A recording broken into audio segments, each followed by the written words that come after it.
Bonsoir et bienvenue à la bibliothèque des rêves. Je vous emmène une nouvelle fois dans l'espace ce soir et on va aller jusqu'aux confins du système solaire. Le moment est venu d'aller explorer Pluton, la planète naine, et ses satellites, et aussi la grande ceinture de corps célestes à laquelle elle appartient, la ceinture de Kuiper. Et encore, au-delà, très au-delà, une mystérieuse sphère, un nuage hypothétique d'objets très éloignés du Soleil qu'on appelle le nuage de Oort. Comme d'habitude, vous n'allez pas avoir besoin d'une connaissance particulière de la physique ou de l'espace pour suivre ce voyage. Tout ce que vous avez à faire, c'est vous installer confortablement, assis ou allongé dans votre lit, et me laisser vous guider au cours de cette excursion. Alors laissez la tension qui bloque vos épaules se relâcher, le décollage est imminent. Si vous le voulez bien, prenez juste quelques instants pour vous abonner à cette émission, laissez un commentaire, une évaluation positive, c'est très utile. Un détail bien connu à propos de Pluton, notre destination, c'est qu'elle était longtemps considérée comme une planète, avant d'être rétrogradée, de perdre son titre de planète, du moins selon la définition de l'Union astronomique internationale. C'était il y a une vingtaine d'années, en 2006. L'Union astronomique internationale, c'est une association scientifique, indépendante, qui a pour objet de promouvoir l'astronomie dans la recherche ou dans l'éducation. Et les définitions qu'elle adopte ont leur importance, parce que tous les pays au monde qui ont des capacités de recherche astronomique ou des programmes spatiaux y participent. 70% des pays d'Amérique, toute l'Europe, la Russie, la Chine, l'Inde, le Japon. Donc les règles de l'Union astronomique internationale sont généralement acceptées par le monde de l'astronomie et de l'astrophysique, acceptées comme des conventions qui facilitent la recherche et la coopération. C'est pour ça qu'elles existent. En 2006, l'Union astronomique internationale a redéfini ce qu'était une planète. Et Pluton a été exclu de la liste des planètes du système solaire, parce qu'elle ne satisfaisait plus les critères. Alors, quels sont-ils, ces critères? Qu'est-ce qu'une planète, selon l'Union astronomique internationale?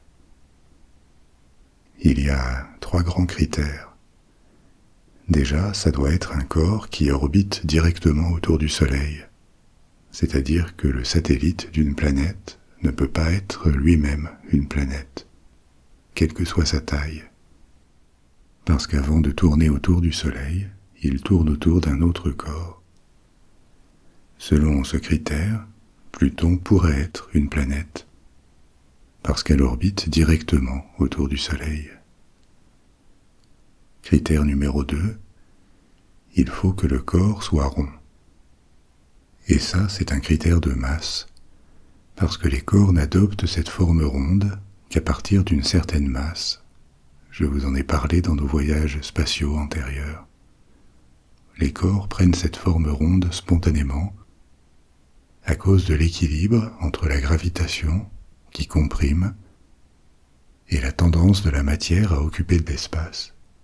Les deux forment ce qu'on appelle un équilibre hydrostatique, qui distribue la matière autour du centre, autour d'un noyau, généralement très dense et chaud, à cause de toute cette matière autour de lui. Ce deuxième critère permet d'éliminer de la liste des planètes tous les objets trop petits, irréguliers, comme par exemple ceux de la ceinture d'astéroïdes entre Mars et Jupiter. Là aussi, Pluton passe le test. Elle a assez de masse pour former une boule. Mais là où elle ne passe plus, comme planète, c'est à cause du troisième critère. Il faut que le corps en question ait nettoyé son orbite, c'est-à-dire avoir attiré et absorbé par des collisions successives tous les autres corps et débris qui transitent sur sa trajectoire dans l'espace ou à proximité de cette trajectoire, ou alors, à défaut de les avoir absorbés, les avoir satellisés. Et là, ça n'est plus le cas de Pluton, ni d'un autre corps rond qui appartient à la ceinture d'astéroïdes beaucoup plus proche de nous, entre Mars et Jupiter. Un corps qui s'appelle Cérès. Cérès est le plus grand des objets de la ceinture d'astéroïdes. Elle est ronde et elle orbite directement autour du Soleil. Mais elle fait partie d'une ceinture d'astéroïdes qu'elle n'a pas absorbée, qu'elle n'a pas nettoyée. Et c'est pour ça qu'on la considère comme planète naine ou comme gros astéroïde, plutôt que comme planète à part entière. Pluton est dans le même cas. Et c'est pour ça qu'il y a 20 ans, on lui a enlevé le statut de planète. C'est un détail qui a son importance parce que les règles de l'Union astronomique internationale font référence. Mais c'est juste un problème de définition de ce qu'est une planète. Et cette redéfinition de 2006 n'est pas arrivée par hasard. Elle a été due au progrès de la connaissance de ce qu'il y a dans le système solaire, au-delà de la dernière planète, au-delà de Neptune. On a réalisé qu'il y avait une immense étendue de corps, appelée la ceinture de Kuiper, à laquelle Pluton appartient, avec d'autres corps moins célèbres, mais parfois presque aussi gros, qu'on va justement explorer ce soir. Et pour maintenir le statut de planète de Pluton, il aurait fallu l'accorder à beaucoup d'autres objets de la ceinture de Kuiper. Maintenir le statut de planète de Pluton n'avait plus de sens parce que d'autres objets dans la ceinture de Kuiper partageaient les mêmes caractéristiques. Alors on va maintenant tranquillement quitter la Terre et partir pour Pluton en voyageant par l'imagination, plus vite que la lumière. Parce que Pluton est vraiment loin de nous. La distance entre Pluton et le Soleil, c'est presque 6 milliards de kilomètres, en moyenne. Je dis en moyenne parce que l'orbite de Pluton est particulièrement elliptique, de forme ovale. La distance réelle évolue entre 4,8 et 7,3 milliards de kilomètres, 50% plus loin. Une façon plus parlante d'exprimer cette distance, c'est en utilisant la vitesse de la lumière. Vous savez que la lumière met à peu près 8 minutes à voyager depuis le Soleil jusqu'à la Terre. Pour Pluton, en moyenne, il faut 5h30. Donc, encore dit autrement, Pluton est 40 fois plus loin du Soleil que nous. 5h30, c'est pour ça que je vous disais qu'on allait voyager plus vite que la lumière, parce que sinon ça prendrait trop longtemps. Il faut passer les orbites de Mars, de Jupiter, ensuite Saturne, Uranus, Neptune, pour finalement entrer dans la ceinture de Kuiper et trouver Pluton, à un endroit du système solaire où le Soleil est visible, mais ça n'est qu'un petit point brillant à l'horizon, qui éclaire et qui chauffe à peine. Mais alors, si Pluton est si distante et si petite, en fait elle est même plus petite que la Lune, comment est-ce qu'elle a pu être découverte? Elle est totalement invisible à l'œil nu, tout comme Neptune, qui est bien plus grande et aussi plus proche. Si bien qu'il faut des télescopes très puissants pour la voir. L'histoire de la découverte de Pluton commence au XXe siècle, et cette découverte intervient dans le cadre d'une recherche pour trouver un corps au-delà de Neptune, qu'à l'époque au début du XXe siècle, on a surnommé la planète X. Qu'est-ce que c'était que cette planète X? À la fin du XIXe siècle, des astronomes remarquent de petites perturbations dans les orbites de Neptune et Uranus. C'est faible, mais elles ne sont pas exactement comme elles devraient être, compte tenu des interactions avec les autres corps du système solaire. D'où l'hypothèse qu'une autre planète les affecte. Et c'est cette hypothèse qu'on appelle planète X. Une personne qui s'investit particulièrement dans la recherche de cette planète X, c'est un astronome américain, Percival Lowell, qui avait une fortune personnelle et qui l'utilise pour construire son propre observatoire en Arizona. Observatoire depuis lequel, à partir de 1905, il cherche dans le ciel cette planète X hypothétique. Son intuition, ou sa théorie, qui s'appuie sur des calculs incorrects, mais on ne le sait pas à l'époque, c'est que cette planète X aurait 6 à 7 fois la masse de la Terre, et qu'elle serait au-delà de Neptune, qui avait été découverte entièrement par des calculs au XIXe siècle. Cette deuxième hypothèse, que la planète soit au-delà de Neptune, va s'avérer exacte plus tard. Mais malgré tous ses efforts, il ne trouve rien, et Lowell meurt en 1916, sans avoir découvert la planète X. Malgré sa mort, son observatoire survit, et les recherches y continuent.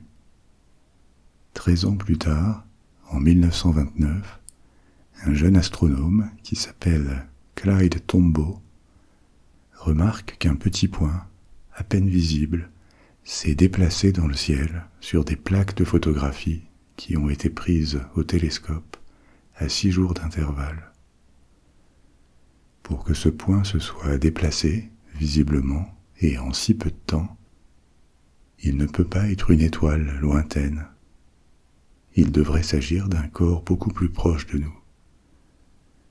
Donc ce point est suivi, et d'autres observations ultérieures confirment qu'il est en orbite autour du Soleil. Pluton a été trouvé. La découverte est annoncée en 1930. Une 9e planète du système solaire a été identifiée. Mais ce qui intrigue encore les astronomes, c'est que Pluton est bien plus petite que ce qu'on attendait. Trop petite pour expliquer les incohérences dans les orbites de Neptune et Uranus. Et effectivement, il y a une erreur quelque part. À l'époque, on estimait mal la masse de Neptune, et l'hypothèse de la planète X reposait elle-même sur cette erreur. En fait, les décalages dans les orbites de Neptune et Uranus étaient dus pour une petite part à l'influence de Pluton, et pour l'essentiel à cette erreur d'évaluation de la masse de Neptune. Mais ça a été une erreur fructueuse, puisqu'elle a permis de chercher et trouver Pluton. Alors, même si Pluton est toute petite, on en fait officiellement dans les années 30 la 9e planète du système solaire. Et ce statut lui est accordé pendant une 60aine d'années, sans être contesté, jusqu'aux années 1990. Parce que dans les années 90, on met en place des télescopes plus puissants et on observe plus systématiquement la ceinture de Kuiper, cette étendue au-delà de Neptune. Et on réalise alors qu'elle contient de nombreux corps, principalement des corps glacés. Et il apparaît aussi à cette époque que Pluton n'est pas vraiment une planète qui se déplace seule sur une orbite qu'elle aurait nettoyée. Elle est surtout le plus gros, ou l'un des plus gros corps qui transitent dans une ceinture d'astéroïdes au-delà de Neptune. Et c'est là qu'on commence à contester son statut de planète, qu'elle finira par perdre en 2006. Mais on vient de passer l'orbite de Neptune, la 8e planète du système solaire, qui est à un peu plus de 4 heures-lumière du Soleil. Vous vous souvenez que Pluton est à 5h30. Donc on a fait presque 80% du voyage, et on peut maintenant commencer à décélérer pour entrer dans la ceinture de Kuiper, le monde dont Pluton fait partie. Alors, qu'est-ce que c'est que cette ceinture, et pourquoi est-ce qu'elle existe? Comme je vous le disais, la ceinture est constituée de petits corps, qui incluent des planètes naines. Pluton est la plus célèbre, mais on en verra d'autres. Il y a aussi des comètes et d'autres corps glacés. Pour autant, il ne faut pas imaginer un endroit très rempli d'astéroïdes, très dense. C'est tout le contraire. C'est un espace gigantesque, un peu en forme de donut ou d'anneau, qui commence après Neptune et qui s'étend sur 4 heures-lumière. Donc un espace très vaste avec des millions de corps, la plupart petits, mais dont la masse totale serait seulement environ 10% de la masse de la Terre, 1/10 de notre planète, répartis sur un espace tellement grand que les distances entre corps sont gigantesques. On pourrait traverser la ceinture de Kuiper sans même la remarquer. Elle existe indéniablement. Au total, elle comporterait plus de 100 000 objets qui ont un diamètre supérieur à 100 km et des millions plus petits. Mais elle a l'air quand même très vide, parce que les corps sont isolés, très distants les uns des autres. La grande majorité d'entre eux sont ce qu'on appelle des corps de glace. Vous vous souvenez, on en a parlé dans des épisodes précédents. Les glaces astronomiques ne désignent pas seulement la glace d'eau, mais aussi la forme solide de différents composés volatiles, comme l'ammoniac, le méthane, l'azote, le dioxyde de carbone. Composés qui sont dits volatiles parce qu'ils pourraient se transformer instantanément en gaz, se sublimer sans passer par l'état liquide, s'ils étaient exposés aux conditions normales de température et de pression qu'on a sur Terre. Dans l'espace, où les conditions sont très différentes, ils ont tendance à être solides. Ce sont aussi ces composés, ces glaces, qui forment une grande partie des géantes de glace comme Neptune et Uranus.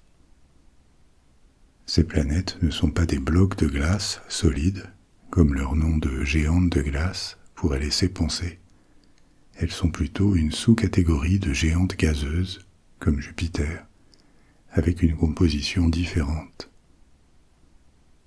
Et ces glaces, ces composés, sont aussi présents en grande quantité dans des corps plus petits de la ceinture de Kuiper.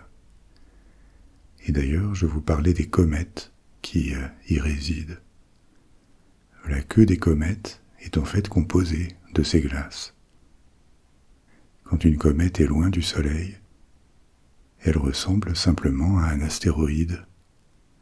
Mais quand elle se rapproche suffisamment d'une étoile, le rayonnement, la chaleur, transforme les glaces gelées en gaz, il les sublime. Et ce sont ces gaz qui donnent à la comète sa queue brillante. Une queue qui ne peut pas être éternelle, parce qu'à chaque fois qu'elle se déploie, elle perd une partie de ses glaces. Donc les comètes finissent par épuiser leurs réserves et par perdre leur queue après l'avoir déployée des centaines ou des milliers de fois en suivant leur orbite. Donc dans un instant, on va examiner différents objets remarquables de la ceinture de Kuiper, comme Pluton, et aussi Eris, Haumea ou encore Makemake, d'autres planètes naines. Mais déjà, pourquoi est-ce que cette ceinture existe? Comment est-ce qu'elle s'est formée? Et qu'est-ce que ça nous apprend sur le système solaire? La ceinture de Kuiper est considérée comme un vestige, un reste de la formation du système solaire.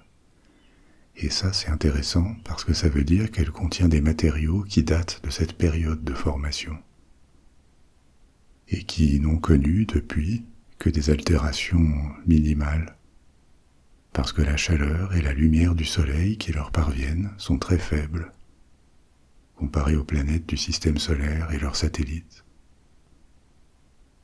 Donc la ceinture de Kuiper pourrait être une source d'informations précieuses sur les premiers stades et sur la matière primordiale du système solaire.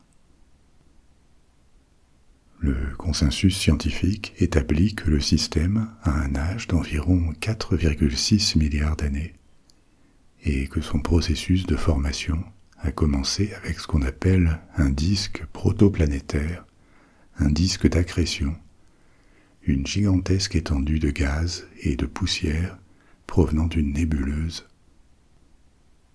Mais le consensus s'arrête quand il s'agit de la formation de la ceinture de Kuiper. On ne sait pas avec un grand degré de certitude comment elle s'est produite, et il y a plusieurs théories. La première, c'est que la ceinture s'est formée à peu près là où elle est aujourd'hui, in situ, à la marge du système solaire, à partir des matériaux de la nébuleuse qui se trouvaient sur place.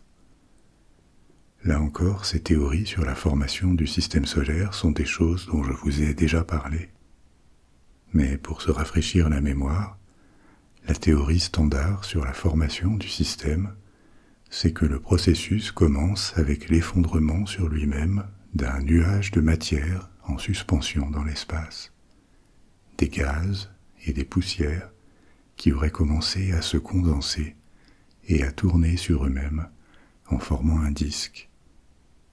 Peut-être après qu'un mouvement ait été imprimé à ce disque par une onde de choc, le résultat de l'explosion en supernova d'une ancienne étoile.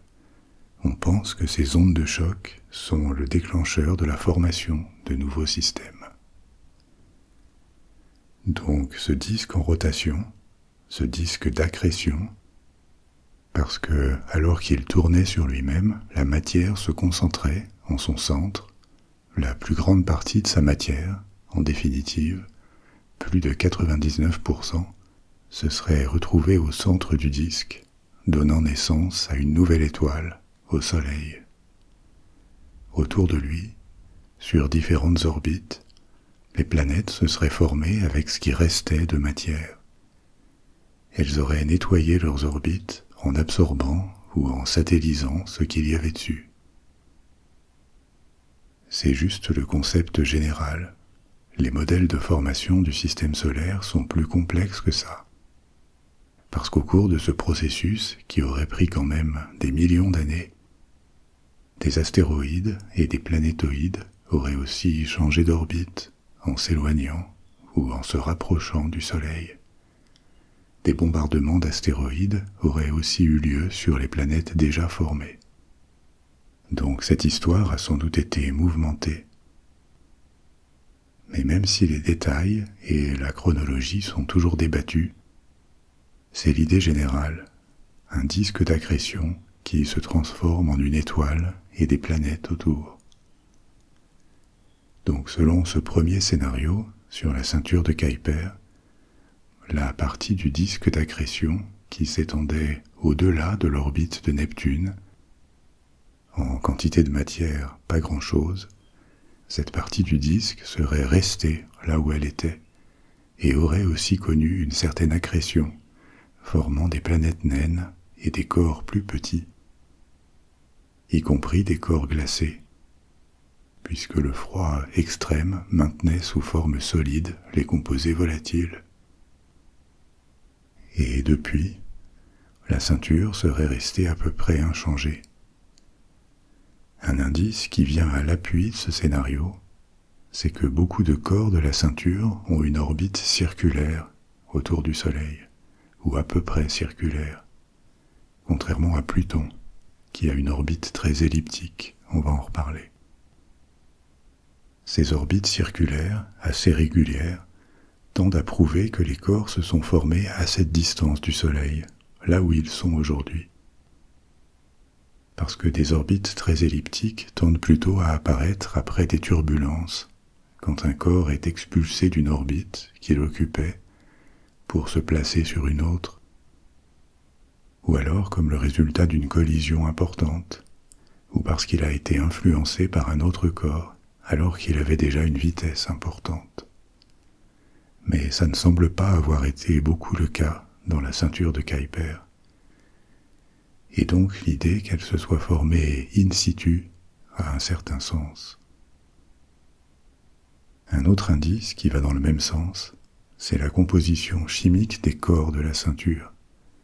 On y trouve beaucoup de méthane, relativement moins de glace d'eau que dans des parties plus centrales du système solaire. Et ça, c'est cohérent avec les modèles de formation du système. On s'attend effectivement à trouver ce type de composés chimiques sur les marges d'un système stellaire formé par accrétion. Ces éléments auraient déjà été présents là où est la ceinture il y a des milliards d'années. Donc ça a l'air d'être une théorie ou un scénario assez solide. Mais il y a deux problèmes. Le premier, c'est que la densité de matière dans la ceinture est très faible. Tellement faible, en fait, qu'on peine à expliquer comment des planètes naines comme Pluton ou Eris auraient pu s'y former. Si la ceinture avait été stable pendant si longtemps, elle n'aurait pas eu assez de densité de matière et de mouvement pour expliquer la formation de ces corps. Alors peut-être qu'une grande partie de la ceinture est très ancienne et stable, et que les planètes naines seraient arrivées plus tard, c'est possible. Mais reste un deuxième problème pour ce scénario de formation in situ. La ceinture se termine de façon assez abrupte. Elle a une limite bien définie, qui se situe à environ 50 unités astronomiques, 50 fois la distance Terre-Soleil. Entre 30 et 50 unités astronomiques, sa densité en corps est déjà faible, mais au-delà, il n'y a plus rien, c'est le vide complet, ou presque. Et c'est un problème, parce que si la ceinture de Kuiper s'était formée à partir d'accrétion dans la zone périphérique du système solaire, on s'attendrait à ce que sa densité décroisse doucement, à mesure qu'on s'éloigne du Soleil, pas à une limite ou une frontière si tranchée. Ça ne veut pas dire que la théorie de la formation in situ est entièrement fausse, mais il semble y avoir eu au moins d'autres facteurs, d'autres influences qui ont joué un rôle dans la genèse ou l'évolution de cette ceinture.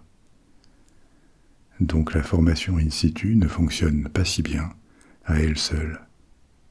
Au moins il lui manque quelque chose. Mais elle n'est pas le seul scénario. Un deuxième scénario serait que les grandes planètes du système solaire et les corps de la ceinture de Kuiper se soient formés plus proches du Soleil qu'ils ne le sont aujourd'hui, dans une fourchette de 10 à 20 unités astronomiques du Soleil, donc entre 10 et 20 fois la distance Terre-Soleil. Aujourd'hui, Neptune est à 30 unités astronomiques, et la ceinture de Kuiper s'étend de 30 à 50 unités, donc bien plus loin que le lieu de cette formation hypothétique. Mais selon un modèle de formation du système solaire, qui s'appelle modèle de diffusion dynamique, les planètes géantes du système, comme Jupiter, Saturne, Uranus, Neptune, se seraient formées plus près du Soleil qu'elles ne le sont aujourd'hui. Et ensuite elles se seraient éloignées. Elles auraient migré vers l'extérieur, comme résultat des interactions gravitationnelles entre elles, telles que les décrivent ce modèle. Neptune, en particulier, aurait migré de 20 à 30 unités astronomiques, qui est sa position actuelle.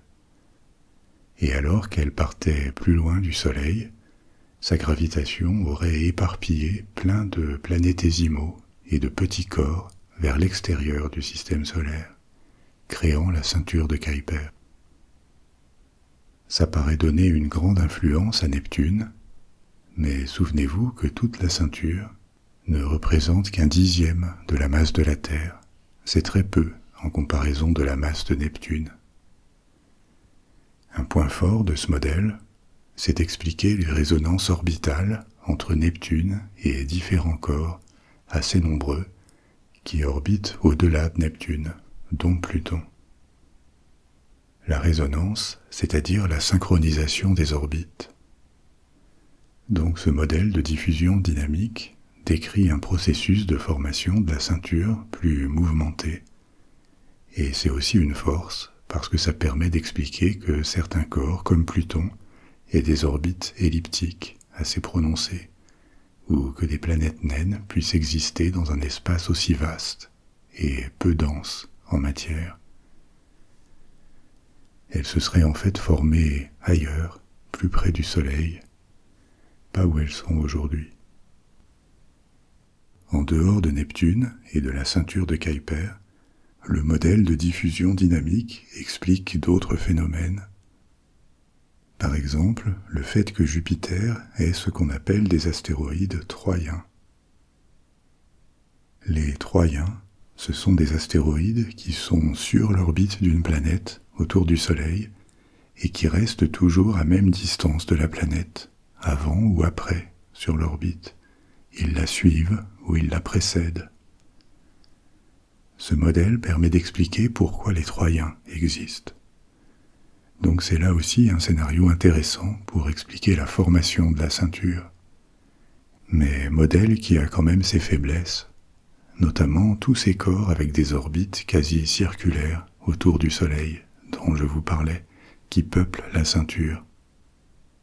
Ceux-là sont difficilement explicables par ce modèle, et il est possible que la réalité ait été une combinaison des deux scénarios. Une formation in situ de la ceinture, au moins d'une partie d'entre elles, puis sa modification avec l'arrivée de nouveaux corps plus gros, venus de l'intérieur du système solaire, comme le suggère la diffusion dynamique. La diffusion dynamique est aussi imprécise sur la chronologie. Elle ne dit pas quand, précisément, ces migrations se seraient produites. Donc des zones d'ombre subsistent, et peut-être qu'elles pourraient être éclairées par encore d'autres scénarios ou d'autres facteurs, comme par exemple, troisième scénario, des perturbations dans la ceinture de Kuiper après sa formation, venues non pas de l'intérieur du système solaire, mais de l'extérieur. Et si certains objets de la ceinture n'étaient pas originaires du système solaire. Par exemple, il aurait pu y avoir dans un passé lointain ce qu'on appelle un passage rapproché entre le système solaire et un autre système, une autre étoile, passant suffisamment près pour affecter par gravitation l'ordonnancement des franges du système solaire. Ou encore, pourquoi pas, une planète non découverte dans ou au-delà de la ceinture de Kuiper. Je vous parlais d'une inconnue, d'une question sans réponse qui est le fait que la ceinture se termine de façon abrupte. À environ 50 unités astronomiques, elle s'arrête. Et au-delà, il n'y a plus rien, ou quasiment plus rien. Alors ça pourrait être dû au passage d'une étoile qui aurait tronqué ce qui était au-delà de 50 unités astronomiques, en attirant les corps, créant cette frontière. C'est quelque chose de très difficile à prouver ou à infirmer. Les passages rapprochés entre étoiles sont très rares dans notre galaxie. Les étoiles orbitent autour du centre galactique et elles restent à peu près équidistantes. Donc ça ne peut rester qu'une hypothèse. Une autre, c'est qu'il existe une planète autour de 50 unités astronomiques ou au-delà, donc quasiment 2 fois plus loin que Neptune, qu'on n'aurait pas encore découverte. C'est cette hypothèse qu'on appelle la planète 9, la 9e planète. La planète 9, c'était Pluton. Mais comme on est revenu à 8 planètes depuis 2006, cette planète 9 reste à découvrir si elle existe. Et cette planète hypothétique serait tellement loin qu'elle serait bien difficile à trouver. c'est quand même une hypothèse qui est prise au sérieux depuis une dizaine d'années, à la fois parce qu'il existe cette frontière nette de la ceinture, et parce que des orbites de certains corps de la ceinture restent difficiles à expliquer. Donc cette planète 9 pourrait être le facteur qui manque dans l'équation, pour les comprendre. Les caractéristiques proposées pour cette planète 9 la placeraient très très loin pour expliquer son influence. Une distance comprise entre 400 et 700 unités astronomiques. 400 fois plus loin du Soleil que la Terre, et 13 fois plus loin du Soleil que Neptune. La planète aurait au moins 5 à 10 fois la masse de la Terre, et les astronomes qui étudient cette hypothèse pensent qu'elle serait probablement une géante de gaz ou de glace. Compte tenu de la distance, elle mettrait entre 10 000 et 20 000 ans pour faire le tour du Soleil. Ça paraît un peu farfelu comme hypothèse, une planète si lointaine, aussi extérieure, tellement séparée des autres. Mais il y a quand même des indices qui viennent à l'appui de l'hypothèse. Plusieurs corps de la ceinture de Kuiper ont des orbites alignées qui paraissent influencées par un corps inconnu, ou des orbites qui sont légèrement décalées par rapport au plan du système solaire, qui sont légèrement inclinées, ce qui là aussi suggère une possible influence externe. Maintenant, il y a aussi beaucoup d'astronomes plus sceptiques qui disent que c'est insuffisant comme preuve. Les orbites alignées pourraient être dues à un biais d'observation, par exemple. Il y a des dizaines de milliers de corps de plus de 100 km de diamètre dans la ceinture. Donc, statistiquement, obligatoirement, certains vont avoir des orbites comparables. Et il est possible aussi que des similitudes entre orbites soient dues à l'influence de corps plus petits, mais beaucoup plus proches que cette planète 9, comme ceux qui sont déjà dans la ceinture. Donc ça reste un objet de débat, mais l'existence d'une 9e planète ne peut pas être complètement écartée. Après tout, on a découvert la 8e planète, Neptune, uniquement par des calculs, à partir de son influence gravitationnelle. Alors peut-être qu'un jour, on en trouvera encore une autre, tellement loin qu'on n'a encore jamais pu l'observer. Alors maintenant, approchons-nous de Pluton, pour voir ce qu'on va y trouver. Je vous disais qu'elle est plus petite que la Lune. Précisément, son diamètre est 2/3 de celui de la Lune. La durée de l'année plutonienne, le temps pour faire le tour du Soleil, est de 248 de nos années.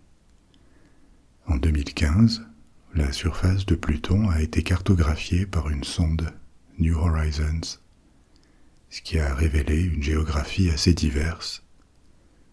Pluton a des plaines glacées, des montagnes, des cratères, et généralement une surface qui porte des traces d'activité géologique, ou peut-être de volcanisme, avec des éruptions de glace, parce que la surface n'a pas l'air si vieille. Des anciens impacts d'astéroïdes, des cratères, ont été effacés. Et ça veut dire que la surface s'est renouvelée. C'est une des façons d'estimer l'activité géologique des planètes et des satellites du système solaire. La composition de Pluton inclut un mélange de glace, de roc et peut-être de composés organiques. On pense que l'intérieur contient un noyau rocheux et métallique qui représenterait 2/3 de la masse. Autour de ce noyau, il y aurait un manteau de glace, sur toute la glace d'eau, peut-être en partie liquide, sous la surface, un océan d'eau liquide ou un mélange d'eau et d'ammoniac qui resterait liquide parce qu'il serait pris entre le noyau, qui est chaud, et l'écorce de la planète naine, qui elle est très froide, une croûte solide de glace qui pourrait faire plusieurs kilomètres d'épaisseur. Donc, sans surprise, la surface est très froide, et compte tenu de l'éloignement du Soleil et de la quasi-absence d'atmosphère, la température y serait assez stable et uniforme. En moyenne, cette température est estimée à moins 229 degrés Celsius. Seulement une quarantaine de degrés au-dessus du zéro absolu. Le Soleil est tellement loin que ça ne fait pas une grande différence d'être proche des pôles ou de l'équateur. On reçoit très peu de chaleur et l'atmosphère est trop ténue pour la retenir. Par contre, cette atmosphère change avec le temps, en fonction de où Pluton se situe sur son orbite elliptique. Quand elle est à son point le plus éloigné du Soleil, la température chute à peine 20 degrés du zéro absolu, et il n'y a pour ainsi dire aucune atmosphère. Mais quand elle se rapproche du Soleil, en étant toujours très loin, mais moins loin, la température s'élève à une soixantaine de degrés au-dessus du zéro absolu, et ça fait se sublimer une fine couche de glace à la surface.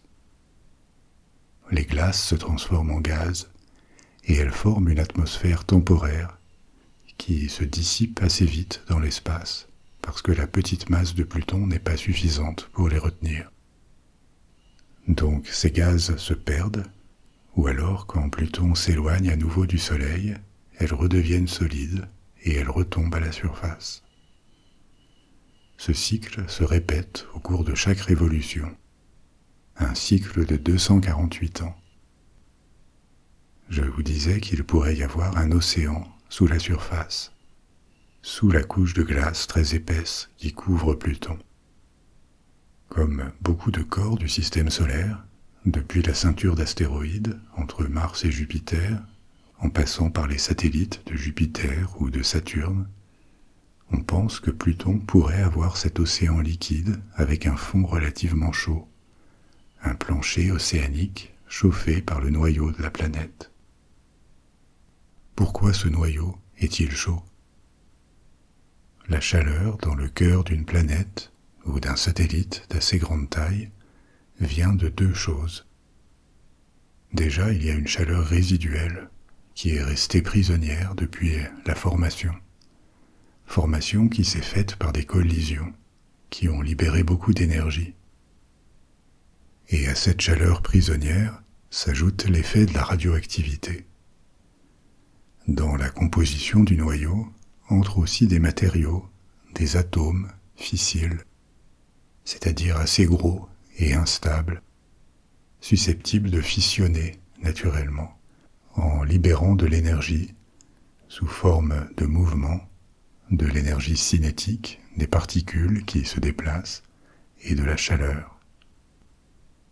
Comme ces particules sont prisonnières à l'intérieur de la planète, cette énergie cinétique des particules se transforme aussi en chaleur. Et tout ça alimente la température qui règne dans les entrailles de Pluton, comme d'autres corps rocheux et gazeux. Comme vous le savez aussi, on peut se demander si certains corps du système solaire qui ont ces océans sous la surface pourraient abriter de la vie. D'autres corps que Pluton, comme des lunes de Jupiter, paraissent être de meilleurs candidats. Mais ça n'est pas non plus complètement impensable pour Pluton. Ça restera sans doute encore très longtemps un mystère, puisqu'on n'a aucun moyen d'aller voir. Ce qui est plus facile à étudier, c'est la surface. Et sur la surface, donc, on trouve différents types de glace. De la glace d'azote, de méthane, d'eau, et en quantité plus faible, de dioxyde de carbone. Il y a aussi des régions de Pluton qui ont une couleur rougeâtre. Cette couleur est due à des substances qu'on appelle du tholin ou des tholins. On trouve ces composés sur des corps nombreux dans le système solaire, en particulier sur ceux qui abritent des glaces. Par exemple, il y en a aussi beaucoup sur Triton, la lune de Neptune.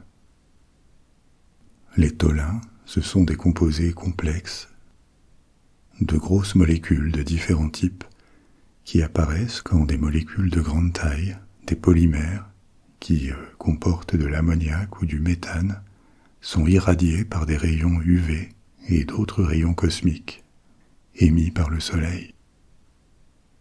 Ces rayons dégradent ou modifient ces grosses molécules et ils les transforment en tholins. On n'a pas besoin d'entrer dans le détail de leur chimie, mais ces tholins sont importants parce qu'ils fournissent un exemple de chimie organique dans l'espace. Ils témoignent du fait qu'une activité chimique, des transformations provoquées par la lumière et les rayonnements solaires ont lieu dans des environnements très froids et très éloignés du Soleil. On a répliqué des tholins en laboratoire en irradiant des mélanges de méthane, d'azote et d'autres gaz. Et c'est quelque chose d'important ou de notable, notamment pour l'astrobiologie, la recherche d'une éventuelle vie organique hors de la Terre. Important parce que ces molécules organiques pourraient se former et ensuite voyager dans l'espace pour atterrir sur d'autres corps via des chutes d'astéroïdes. C'est un mécanisme qui pourrait contribuer à la dissémination de la vie. Pas directement, des composés organiques, ça n'est pas de la vie, mais ils peuvent être des briques ou les premières étapes de l'apparition d'organismes vivants. Donc ces tholins pourraient ou auraient pu former un maillon dans le processus qui conduit à l'émergence de la vie, y compris dans le passé lointain de la Terre. Des tholins transportés dans l'espace sur des astéroïdes, ça pourrait être un mécanisme qui permettrait à la vie d'apparaître. Un premier pas. Mais tout n'est pas que glace et tholins à la surface de Pluton. Il y a aussi une couche de poussière mélangée à ces éléments qu'on appelle le régolithe. C'est un terme qui vient du grec et qui signifie couverture de roche. Le régolithe, dans l'espace, c'est un mélange de poussière, de petits fragments de roche et d'autres particules comme des glaces qui couvrent la surface de nombreux corps rocheux. Il y en a sur la Lune, sur Mars, sur les astéroïdes ou encore sur Pluton, qui est couverte de régolithe. D'un corps à l'autre, la composition du régolithe varie. Il vient de différentes provenances, déjà des impacts de météorites. Quand un astéroïde s'écrase sur une surface rocheuse, il laisse des débris et de la poussière qui se répandent à la surface. Par exemple, une grande partie du régolithe de la Lune vient de là. Mais il peut aussi apparaître sur les corps qui sont soumis à des variations extrêmes de température entre la nuit et le jour. Ça fragmente le roc de la surface en débris plus petits au fil du temps. Une autre source de régolithe, c'est le volcanisme ou le cryovolcanisme, c'est-à-dire des éruptions non pas de magma, mais de glace. Ce cryovolcanisme sur Pluton a probablement aussi contribué à couvrir la surface de régolithe. Et finalement, ces débris, ces fragments de matériaux déposés à la surface de corps qui ont peu ou pas d'atmosphère sont exposés au vent solaire, aux rayons cosmiques, qui les transforment comme pour les tholins dont je vous parlais avant.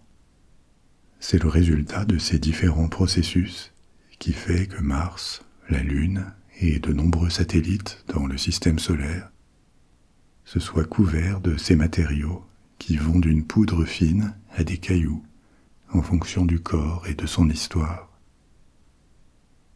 Un des éléments découverts grâce à la sonde New Horizons, c'est que le régolithe sur Pluton est en constante transformation. Ça n'est pas seulement une couche de poussière accumulée comme sur la Lune. Sur Pluton, comme il contient beaucoup de glace, il se sublime régulièrement en s'approchant du Soleil comme on l'a vu. Et il y a aussi un cryovolcanisme actif qui vient l'augmenter ou le renouveler. Donc même si Pluton est plongé dans le noir, qu'elle est très loin de toute autre planète et qu'elle n'abrite probablement pas de vie avec son froid extrême, elle n'est pas inactive. Il se passe constamment des choses à la surface. Pluton est plus petite que la Lune, mais malgré ça, elle a des satellites naturels.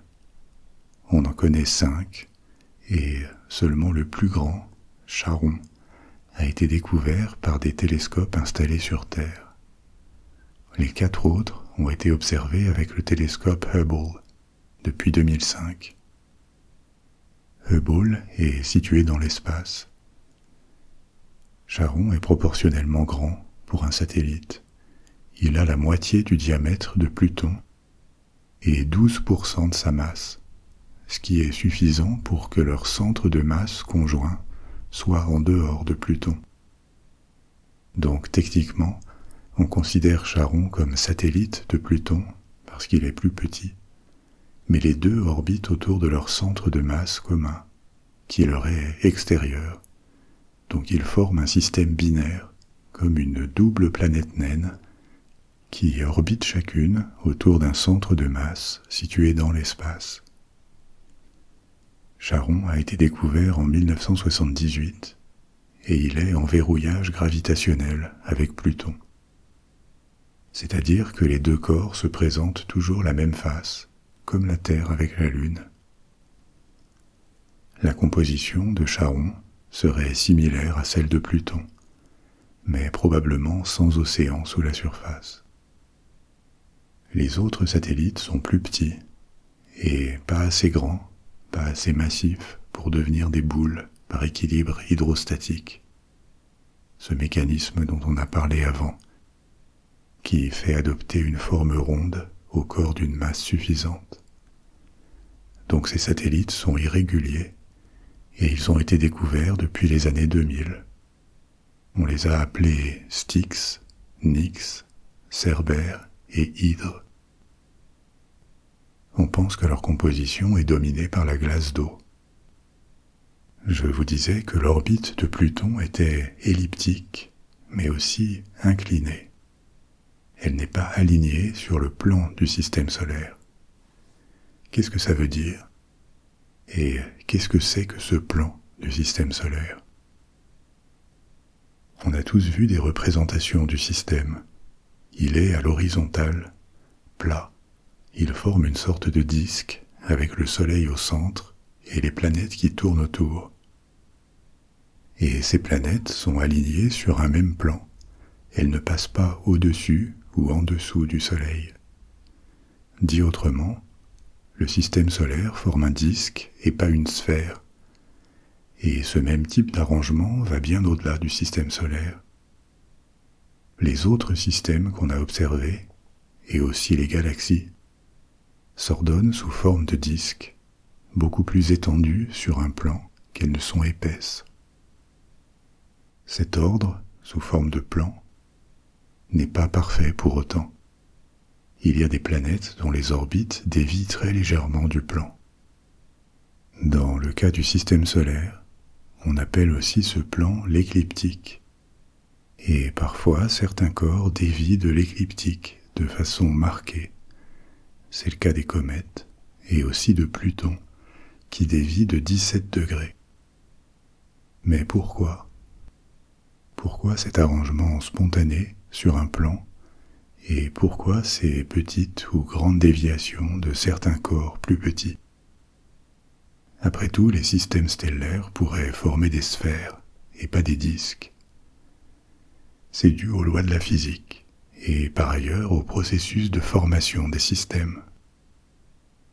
En physique, il y a un concept qu'on appelle le moment cinétique, qu'on peut définir comme la tendance d'un objet à résister au changement dans son mouvement de rotation.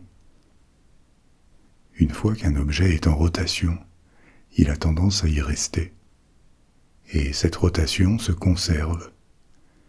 Tant qu'une intervention extérieure ne l'interrompt pas, elle se poursuit. Ça paraît assez théorique. Alors prenons un exemple, en considérant notre planète, la Terre. La Terre a à la fois un moment cinétique orbital, elle tourne autour du Soleil, et un moment cinétique de rotation, elle tourne sur elle-même, sur son axe.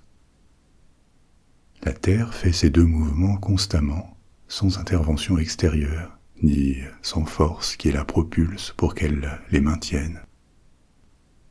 Elle les fait parce qu'elle a acquis ces moments cinétiques, orbitales et de rotation, il y a des milliards d'années.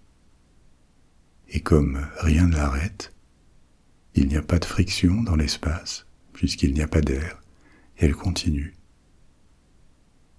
La conservation du moment cinétique signifie aussi que si la Terre rapetissait, elle tournerait aussi plus vite sur elle-même.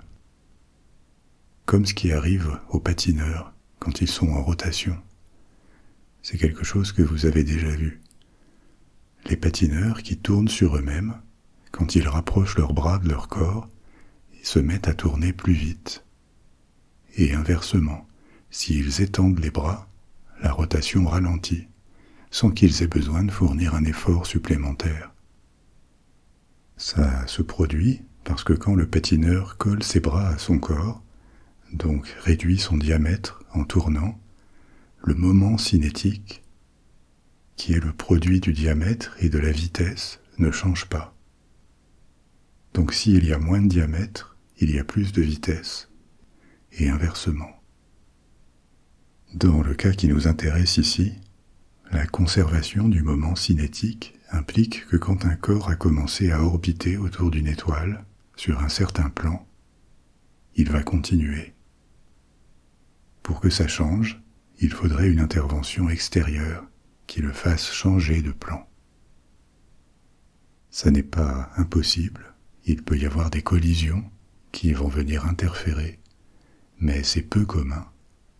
Et un objet massif, comme une grande planète, a peu de chances de dévier de son plan orbital d'origine.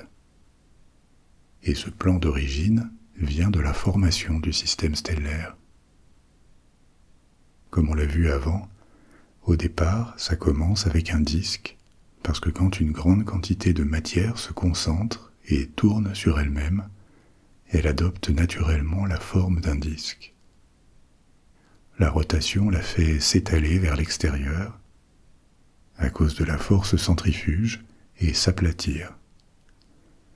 Maintenant, tous les systèmes stellaires n'ont pas des plans parallèles les uns aux autres. Il n'y a pas de haut et de bas dans l'espace. Le plan d'un système stellaire va dépendre des circonstances de sa formation. Et deux systèmes dans la même galaxie peuvent avoir des plans perpendiculaires et pas parallèles. Les galaxies aussi tendent à avoir un plan et cette forme de disque parce qu'elles tournent autour d'un centre galactique avec un trou noir au centre et une grande concentration d'étoiles qui forment une masse gigantesque autour de laquelle les systèmes tournent. Centre qui maintient la cohésion de la galaxie par sa force de gravitation. C'est pour ça que les planètes, les lunes, les astéroïdes, dans le système solaire, tous les corps qui s'y sont formés, à partir du disque d'accrétion, ont hérité cette orientation planaire. Après des millions ou des milliards de révolutions autour du Soleil, les planètes sont toujours sur ce plan aujourd'hui, avec de toutes petites déviations qui ont été introduites par les événements de leur histoire, des collisions, des bombardements d'astéroïdes, éventuellement l'influence d'autres corps extérieurs qui les ont fait très légèrement dévier du plan d'origine. Un autre phénomène qui défend la persistance du plan, c'est l'influence des grosses planètes, comme Jupiter et Saturne. Par leur influence gravitationnelle, elles forcent les corps plus petits à rester dans le plan de l'écliptique. Elles les empêchent de passer au-dessus ou en dessous. À long terme, un autre phénomène qui renforce l'ordre du plan, c'est qu'il est énergétiquement plus favorable. Un corps qui orbite loin du plan, sur une orbite inclinée par rapport à lui, va subir plus de perturbations gravitationnelles, causées par les planètes qui sont sur le plan. Donc il lui faut plus d'énergie pour maintenir son orbite. Avec le temps, entre l'influence gravitationnelle des planètes du système, quelques collisions et un tout petit peu de friction, parce que l'espace est vide, mais pas absolument vide. Il y a quelques atomes et particules qui y flottent. Donc c'est infime, mais il y a un tout petit peu de résistance. Et ça tend à réduire l'inclination des orbites, à réaligner les corps sur le plan. Malgré ça, on voit quelques corps comme Pluton avec une inclinaison significative de leur orbite. Je vous disais que pour Pluton, c'est 17 degrés par rapport au plan de l'écliptique. Ce type de déviation est dû à des influences extérieures, et Pluton n'est d'ailleurs pas la seule dans ce cas, dans la ceinture de Kuiper. Les comètes qui y ont leur origine ont aussi ces orbites très inclinées. Dans le cas de Pluton, c'est probablement la conséquence d'une collision passée, ou peut-être de l'influence de Neptune, voire d'un passage rapproché, il y a longtemps, avec une autre étoile, ou encore peut-être l'influence de cette 9e planète dont on a parlé avant. Pluton n'est pas la seule planète naine de la ceinture. Il y en a quelques autres qui ont été découvertes depuis les années 2000. Par exemple, Haumea, qui est baptisée du nom d'une déesse hawaïenne. Haumea tourne très vite sur son axe, ce qui lui donne une forme très légèrement écrasée. À sa surface, elle est constituée en grande partie de glace d'eau, de la glace sans doute très pure, à en juger par son haut degré de réflexion de la lumière solaire. Cette réflexion, on appelle ça l'albédo en astronomie. Et sous la glace, elle a probablement un noyau rocheux. Haumea a probablement un historique de collision violente, parce qu'elle a la vitesse de rotation la plus élevée qu'on connaisse parmi les grands corps du système solaire. Et on pense que des collisions dans le passé lui ont imprimé ce mouvement. Elle fait un tour sur elle-même en moins de 4 heures. Une autre planète naine est Makemake, qui tire son nom du dieu de la création des Rapa Nui, le peuple de l'île de Pâques. Makemake est aussi ronde. Elle est plus petite que Pluton, et elle orbite plus loin. Elle met 310 ans à faire le tour du Soleil. C'était 248 pour Pluton. Pour le reste, on la pense similaire à Pluton, pour ce qui est de sa composition. Encore un autre corps notable, c'est Eris, d'après le nom de la déesse grecque de la discorde. Eris est plus petite que Pluton, mais plus massive et encore plus lointaine. Elle orbite en 558 ans. Et son orbite est encore plus inclinée, à 44 degrés de l'écliptique. C'était 17 pour Pluton. Aucun de ces corps n'est très grand, comparé aux planètes et aux principaux satellites du système solaire. Il y en a encore beaucoup d'autres, moins grands ou pas encore découverts, qui peuplent la ceinture de Kuiper,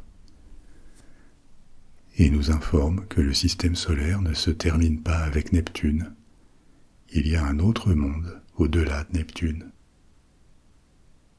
Mais ensuite, qu'est-ce qu'il y a encore au-delà de la ceinture de Kuiper ? Est-ce que c'est le vide de l'espace interstellaire, ou est-ce qu'il y a quelque chose d'autre ? Peut-être qu'il y a encore quelque chose. Ce qu'on appelle le nuage de Oort, d'après le nom d'un astronome néerlandais, Jan Oort, qui a proposé ce nuage comme le lieu d'origine de certaines comètes, celles qui ont des périodes très longues. Les comètes qui reviennent souvent vers l'intérieur du système solaire, comme la comète Hale-Bopp, qui orbite le Soleil en seulement 200 ans, sont appelées des comètes à courte période. Mais d'autres ont des orbites beaucoup plus grandes, et elles pourraient provenir de ce nuage. Il se serait formé au début du système solaire, il y a 4,6 milliards d'années, à partir de résidus de gaz et de poussière qui auraient été expulsés par l'influence de grosses planètes comme Jupiter et Saturne, ou peut-être de la 9e planète si elle existe. À cause de la distance extrême avec le Soleil et les planètes, cette matière ne se serait pas ordonnée sur le plan du système solaire, comme la ceinture de Kuiper, mais elle formerait plutôt un nuage avec des orbites chaotiques, comme une immense sphère qui envelopperait le système solaire à très grande distance. Là encore, les ordres de grandeur défient l'imagination. Vous vous souvenez que la Terre est à 1 unité astronomique du Soleil, Neptune à 30 unités astronomiques, la ceinture de Kuiper entre 30 et 50. Le nuage de Oort, lui, serait entre 2000 et 100 000 unités astronomiques, c'est-à-dire jusqu'à 1,5 année-lumière, c'est-à-dire presque à mi-chemin entre le Soleil et le système le plus proche, Proxima Centauri. Donc le nuage serait immense, mais pas du tout dense, encore moins que la ceinture de Kuiper. Les milliards de corps de taille petite et moyenne qui s'y trouveraient auraient une masse totale de seulement 5 à 10 fois celle de la Terre, éparpillés dans un espace tellement gigantesque que le nuage serait très ténu. J'en parle au conditionnel parce que son existence n'est pas prouvée. Il est trop loin et ses objets trop petits pour pouvoir être observés.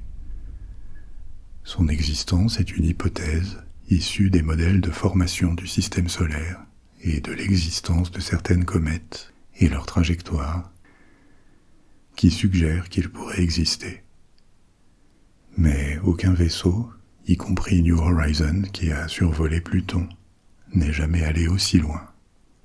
Et cette éventuelle frontière du système solaire reste un lieu mystérieux, qui pourrait encore abriter des secrets sur l'histoire du système. C'est la fin de notre épisode de ce soir. Je serai bientôt de retour avec une nouvelle histoire. Si vous n'avez pas sommeil, vous pouvez choisir un autre épisode, une autre aventure de la bibliothèque des rêves. Ou alors, vous pouvez garder les yeux fermés, vous laisser aller et vous endormir. Dormez bien, faites de beaux rêves. Au revoir.